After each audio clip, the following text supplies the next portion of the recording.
이유가 많다는 것은 없다라는 의미를 가지고 있습니다. 예를 들어 많은 신을 믿는다는 것은 그들에게 진짜 신이 없다라는 것을 의미합니다. 1번 신, 안 되니까 2번 신, 또 안 되니까 3번 신, 이런 식으로 많다라는 것은 없다라는 것을 의미합니다. 여러분들이 살아가야 이유가 많다라는 것은 살아갈 이유가 없다라는 것을 의미하고, 우리의 구원의 근거가 많다라는 것은 구원의 근거가 없다라는 것을 의미합니다. 전도할 이유가 많은 것은 전도할 이유가 없다라는 것을 의미합니다. 그런데 우리의 구원의 이유는 오직 그리스도, 전도의 이유도 오직 그리스도, 삶의 이유도 그리스도, 또 우리가 용서할 이유도 그리스도, 사랑할 이유도 그리스도, 전도하는 방법도 그리스도. 여기 보면 이제 하나님 사람의 말과 지혜가 아니라 하나님의 능력이라 되어 있는데, 하나님의 능력이라는 것이 1장 24절에 보면 오직 부르심을 입은 자들에게는 유대인이나 헬라인이나 그리스도는 하나님의 능력이요 그러잖아요. 그러니까 2장에 나와 있는 하나님의 능력이 그리스도를 의미하고 있습니다. 그러니까 내가 능력이 많은 이유가 여러 가지면 능력이 없다는 것을 의미합니다. 내 능력의 근원도 오직 한 가지.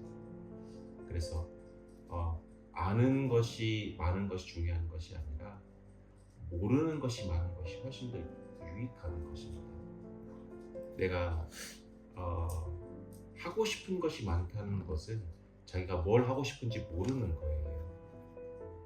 그런 것처럼 우리는 오직 그리스도라고 하는 단 한 가지의 이유에 모든 것을 집중하고 그 외의 다른 것들은 그냥 알지 아니하기로 작정하는 것이 더 지혜로운 방법으로 가는 길입니다. 자기가 많은 것을 안다고 생각하는 사람은 진짜 알아야 될 한 가지를 모르고 있는 겁니다. 그는 아무것도 모르는 사람과 마찬가지입니다. 근데 우리가 아무것도 모르지만, 나는 다른 건 모르지만 그리스도는 안다. 그래서 그리스도께서 이렇게 겸손하셨다, 그리스도께서 이렇게 사랑하셨다, 그리스도께서 나를 온전케 하셨다, 그리스도께서 저 사람을 사랑하셨으면 내가 저 사람을 사랑하지 않을 이유가 없다. 그냥 그리스도, 그거 하나면 모든 것이 이해가 되고 모든 것이 이유가 되고 모든 것을 가능케 하는 하나님의 능력인 겁니다. 율법 안에 있는 자, 혹은 14절에 2장 14절에 나오는 육에 속한 사람, 이 육에 속한 사람들은 뭐가 이렇게 많잖아요. 이건 이렇게 해야 되고 저건 저렇게 해야 되고, 이거는 이유가 이래 하고, 이거는 원리가 이렇고, 예측했을 때, 생각해 봤을 때 별의별 게 다 있단 말이에요. 근데 그런 사람들은 사람을 대해도 이 사람은 이런 사람이니까 이렇게 돼야 돼, 저 사람은 이런 사람이니까 저렇게 돼야 돼, 이렇게 복잡하단 말입니다. 그런데 육에 속한 사람들이 우리에게 들었을 때 이렇게 너무 단순한 거예요. 내가 저 사람에 대해서 내가 모르지만 내가 저 사람을 사랑해야 한다는 것은 아니다. 그리스도께서 사람을 사랑하시는데 그러면 된 거지, 다른 이유가 뭐가 필요합니까? 그런데 육에 속한 사람들이 들었을 때는 어리서 미련하게 보이는 겁니다. 내가 내 인생을 모든 걸 다 바쳐서 모든 걸 다 쏟아 부어서 마치 그 향유값을 깨뜨려서 발에 붓듯이 하는데, 그냥 그리스도니까 그냥 다른 이유가 필요가 없는 것인데, 야 이거 팔아가지고 이거를 가난한 사람 나눠주면 몇 명을 할 수 있는데 이렇게 복잡해지는 겁니다. 그러니까 그 사람들의 입장에서는 우리가 미련해지는 거죠. 그러나 우리가 알아야 될 것은 한 가지의 복음입니다. 어제 물어보면서 아프리카에서 더 얻고 싶다는 얘기를 많이 들었는데, 저는 개인적으로는 더 많은 것을 버리고 가고 싶다 생각합니다. 하나님의 그 뜻 가운데서 길을 선택하고 이런 것을 많이 고민을 하는 시기일 거예요. 내가 이 길로 가야 되나 저 길로 가야 되나. 그러나 하나님의 뜻은 그런 식으로 점집에서 일로 가면은 복이 있고 절로 가면 아주 큰 나쁜 일 있다, 이렇게 찍기로 맞추는 그런 것이 아니라, 미래를 예측하는 것이 아니라, 사람의 마음을 알아보려고 하는 것이 아니라요, 그냥 그리스도가 나의 비전이고, 그리스도가 나의 길이고, 그리스도가 내 삶의 이유이고, 그리스도 하나만으로 모든 것이 충분합니다. 그리스도 하나만 붙들고 있으면 내가 오늘 죽으면 천국 가는 거잖아요. 그러니까 망해봐야 천국이란 말이에요. 그리스도 하나만 더 붙들고 있으면 되는 겁니다. 범사의 그를 인정하고 그 말이 나섰는데 그리스도만 인정하면 다른 것은, 다른 이유는 없어야 되는 것이 오히려 좋은 거예요. 무슨 칼싸움이나 뭐 이렇게 뭐 미로찾기 하듯이 일로 갈까 저로 갈까 그런 걸 고민하지 말고, 그런 것은 왜 그러냐면 내가 뭘 알아서 그래요. 미래를 예측하려고 하고 이렇게 뭘 자꾸 지혜롭게 하려고 하고 그러지 말고, 사람들에게는 좀 미련하게 보일지라도 나는 오직 그리스도. 만약에 우리가 어떤 형제를 용서하지 못할 수 있잖아요. 사랑하지 못할 수 있습니다. 그런데 이 형제와 내가 그냥 그리스도 앞에 나아가서 내 마음속에서 그래서 기도하거나 하면서 나아가면요, 이 형제를 용서하지 못할 이유가 없는 거예요. 단지 그냥 그리스도 앞에 내가 십자가 앞에 나아갔을 뿐인데, 나를 용서하신 그 예수님의 모습을 생각해보면 형제를 용서하지 못할 이유가 어디 있겠어요, 사실은. 그러니까 우리가 많은 것을 얻으려고 하지 말고 그리스도에게만 집중하고 다른 것을 버리는 이런 시간이 있으면 좋겠습니다.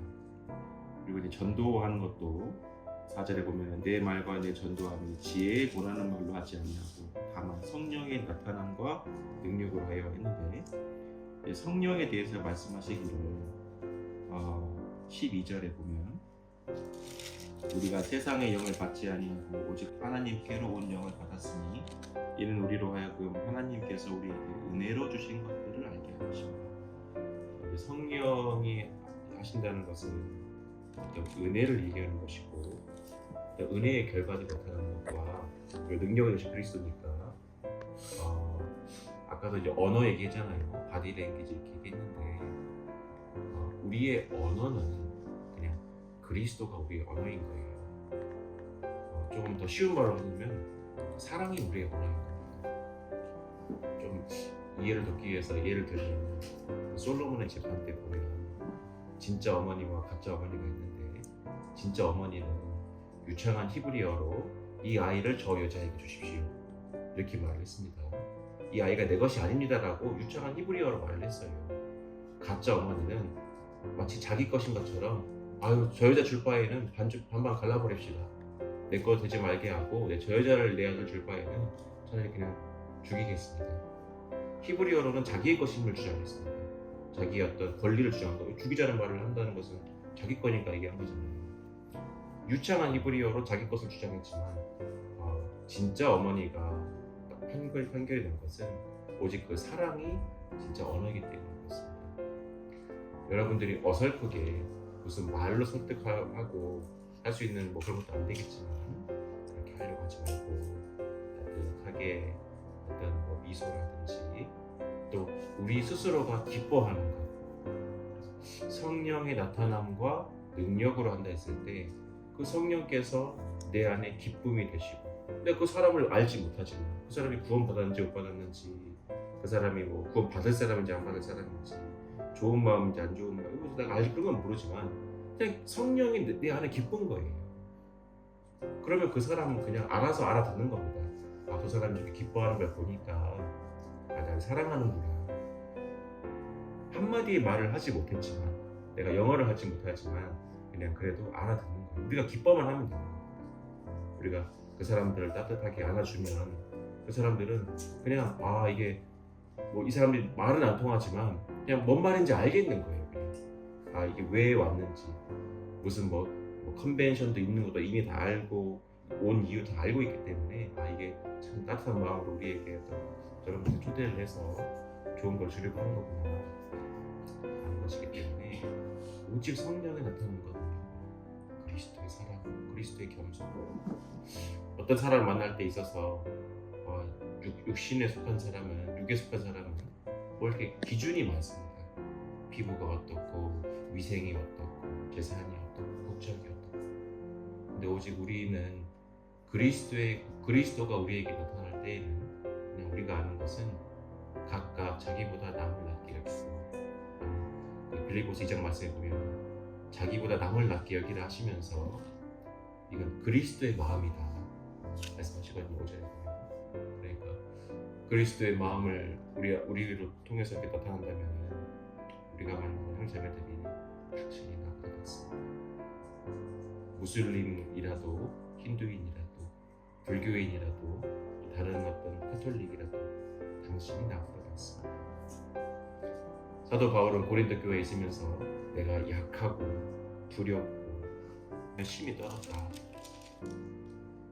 은혜를 전하는 그릇으로는 그런 것이 더 맞는 거예요. 사도 바울을 전하려고 하는 것이 아니라 사도 바울 같은 사람도 기쁘게 하시고 사도 바울 같은 사람도 용기 내게 하시고 예전에 교회를 핍박하고 아주 포악하게 했던 그런 사람이라 할지라도 부드럽게 하시고 겸손하게 하시고 그런 성령의 능력 그런 것을 통해서 사람들은 알았던 거예요. 저 사람 말하는 걸 보면 偏그리스도 또 그리스도 또 십자가 계속 십자가 뭐 아는 게 십자가밖에 없는가 보다. 무슨 이렇게 가르침이 단순하냐.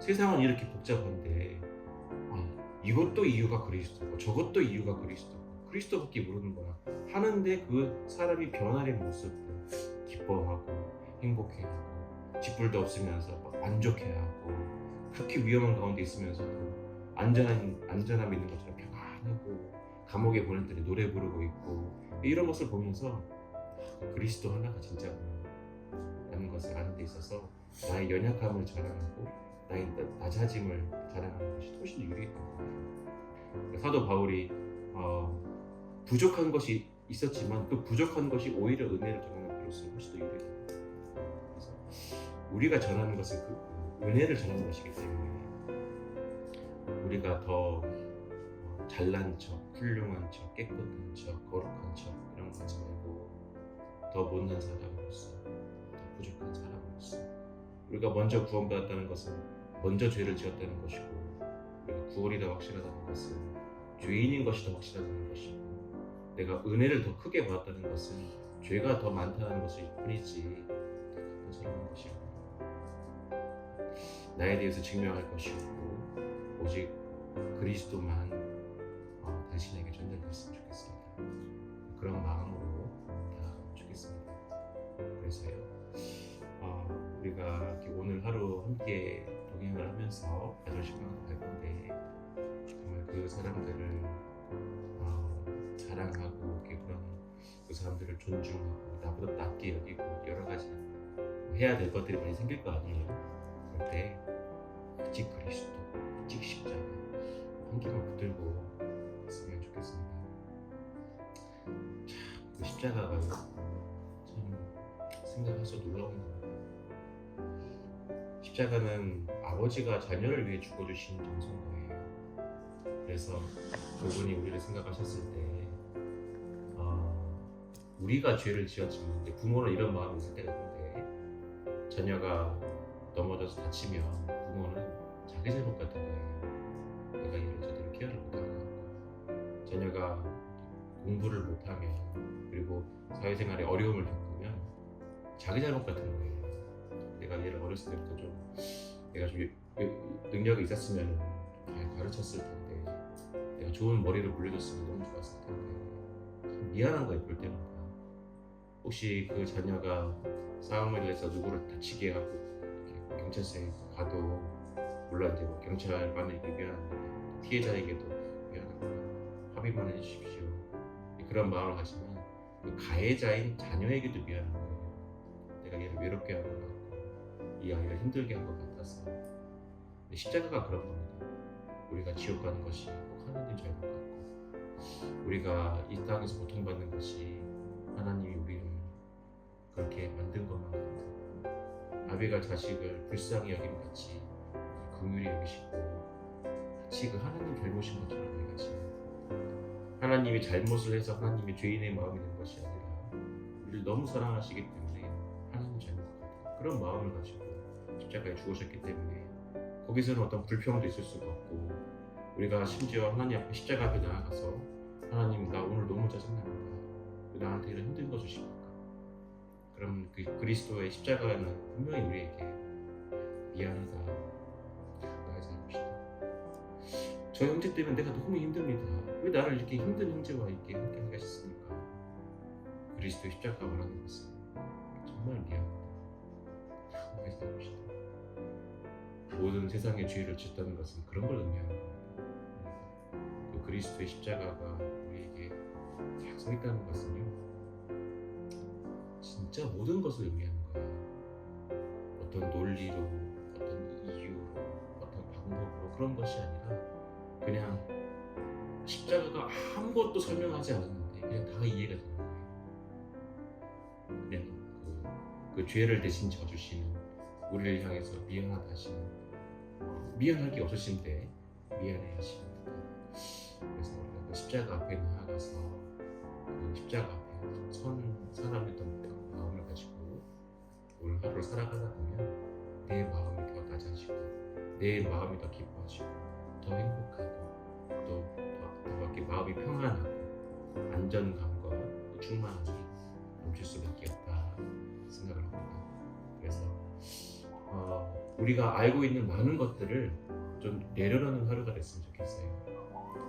옆에 형제의 마음도 모르고 자매의 마음도 모르고 우리에게 어떤 것이 있을지 미래도 모르고 우리는 아무것도 모르는 사람으로서 그저 아무것도 알 수 없는 바보 같은 사람으로서 주께서 우리를 바보처럼 사랑하신 것처럼 우리도 그냥 바보가 되는 거예요. 주님이 그랬던 것처럼.